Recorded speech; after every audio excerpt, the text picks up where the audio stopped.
You might wonder, why pick something like a video game of all things to present for a heritage fair? Why not the Yukon Gold Rush? Mounties! For crying out loud, why not a moose? Well, to answer that question, I'll have to explain the huge Japanese video game department. Nintendo, Sega, Konami, these are all huge developers who create thousands of bestsellers.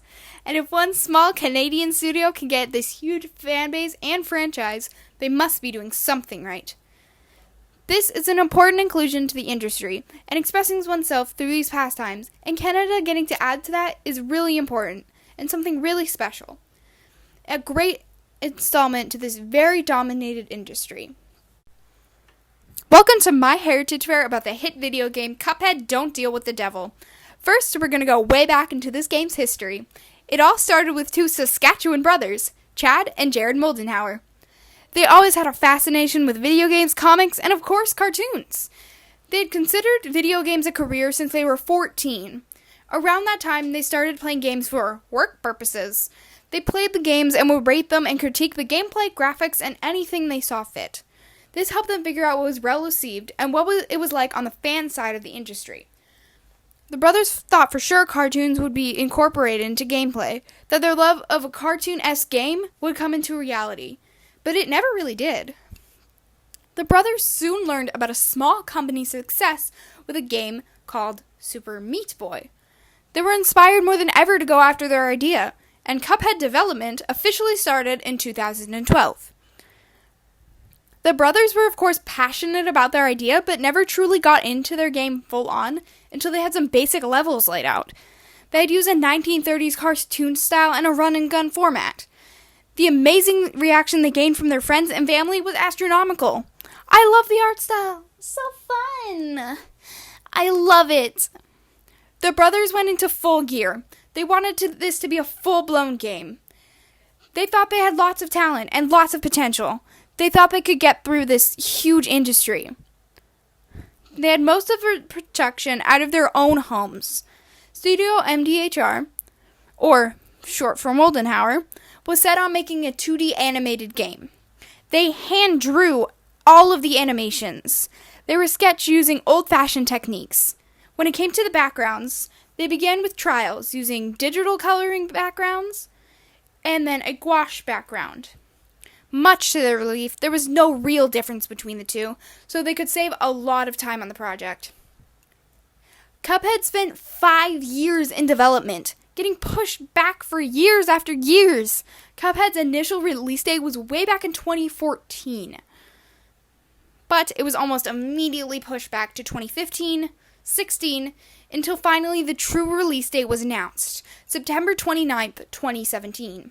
It was a scramble to get the game done in the last 5 months. But they did it. And boy are we glad they did. Because in the first 2 weeks of releasing the game, it sold over 1 million copies worldwide.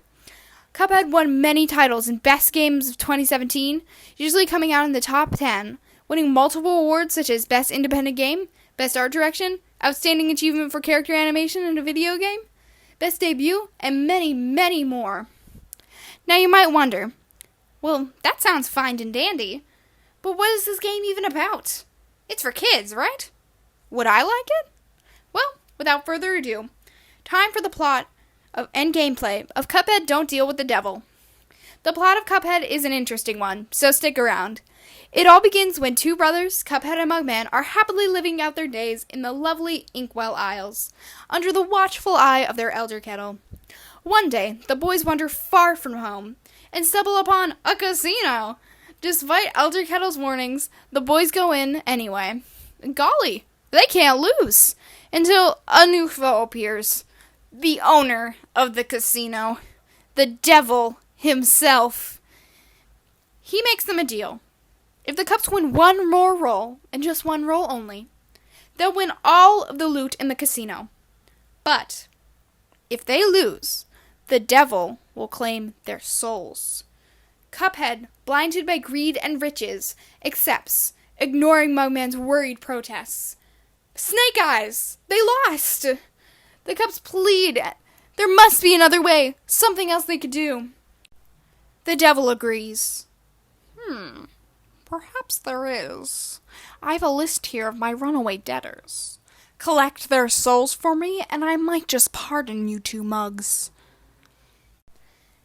This is the opening to the game, and sets the mood for the journey you're about to embark on. Collecting debtors' soul contracts to break your own. Beware this 1930s innocent art style can prepare you for how ridiculously hard this game is. Even though this is a 1930s-based game, the brothers wanted to capture the feeling of success after beating a level back in the 90s. Cuphead has 19 bosses in total, and 6 run-and-gun levels. Each boss has 3 stages to muster through, and 2 difficulty modes. Note that each boss must be defeated on regular mode to complete this game. Single levels can take over an hour to beat. Cuphead is available on many consoles and devices, including Microsoft, Windows, Xbox, Nintendo Switch, and PlayStation, and lots of other places too. It's pretty accessible to everyone, considering the high demand. You can buy Cuphead any day because of its exclusive online release. Funko, the same company that of course makes Funko Pops, handles the merchandise for Cuphead, including action figures and plushes. Cuphead received its own Funko Pops, but Funko produced many other items for the franchise. Cuphead is still alive and around today. The recently announced DLC for the game will release this summer. Cuphead, The Delicious Last Course, features one last aisle with more bosses and a new plot. In addition, in 2019, Netflix announced Cuphead would get its very own show, The Cuphead Show. This has captured lots of interest for an otherwise dead franchise, and I think Cuphead has a bright future ahead of it, and I don't think we've seen the last of it. This Canadian franchise has made so much ground, and it's so refreshing to see a game where they aren't just in it for the money and popularity, but they do it for the sole purpose is that they love what they do. They're willing to push back a project as long as it takes, just so it's done right. That is amazing. Thank you for listening to my Heritage Fair. And you just thought you were going to hear about a moose, eh?